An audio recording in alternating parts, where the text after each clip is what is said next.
I've not really thought much about retiring yet because I'm having too much fun.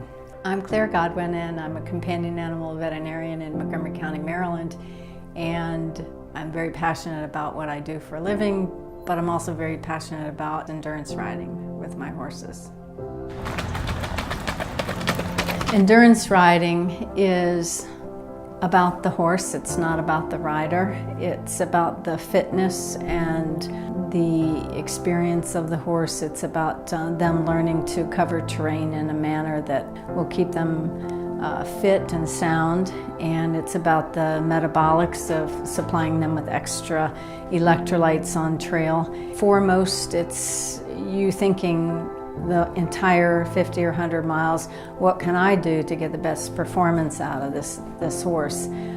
It's not really so much about the rider in terms of how do I feel. I don't think about that. I think about the horse all day long. I try to get off and walk up deep sections and scramble down deep sections going downhill just to save the horse. And so for that I have to remain reasonably fit. It's typically you get up early in the morning and head out on trail. It's a mass start with all the horses starting together, and there may be anywhere from 20 horses to 200 horses out on trail at the same time, so it's a little exciting first thing in the morning.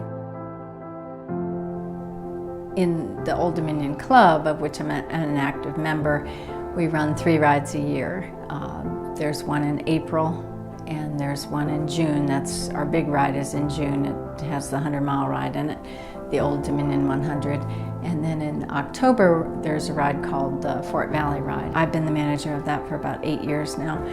And it is the 3rd leg of the Old Dominion's Triple Crown, meaning the Old Dominion Club puts on 3 rides a year, and it's the 3rd in the year.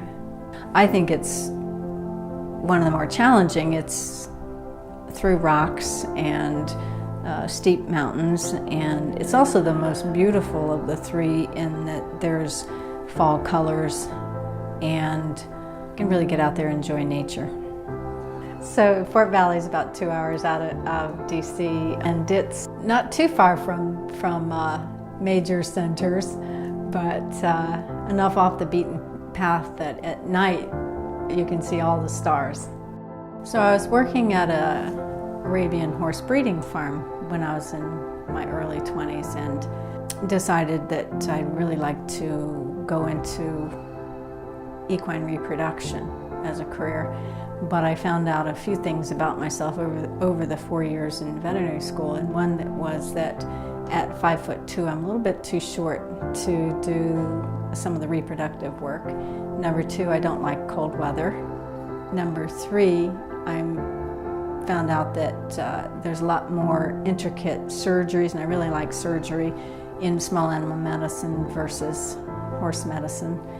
For any young person that's interested in a career in veterinary medicine, I think first it's a lot of studying, a lot of work, a lot of memorization. It's a huge chunk of your life just to get in the door of veterinary school, and then 4 years of intensive studying, and then learning throughout the rest of your life on a day-to-day basis as you continue to practice the art of veterinary medicine. The biggest thing is commitment, and the second thing is to have a passion for it so that the commitment doesn't become a burden. When I was a kid, I was told that it was too hard to get into vet school, so I didn't even bother trying. But then I got a little older and tried out a different career path and wound up not going that way. So decided to go ahead and pursue getting into veterinary school, and which I did. When I talk to young people in schools and stuff now, I really tell them, gee, don't let somebody else make up your mind about what you can and can't do.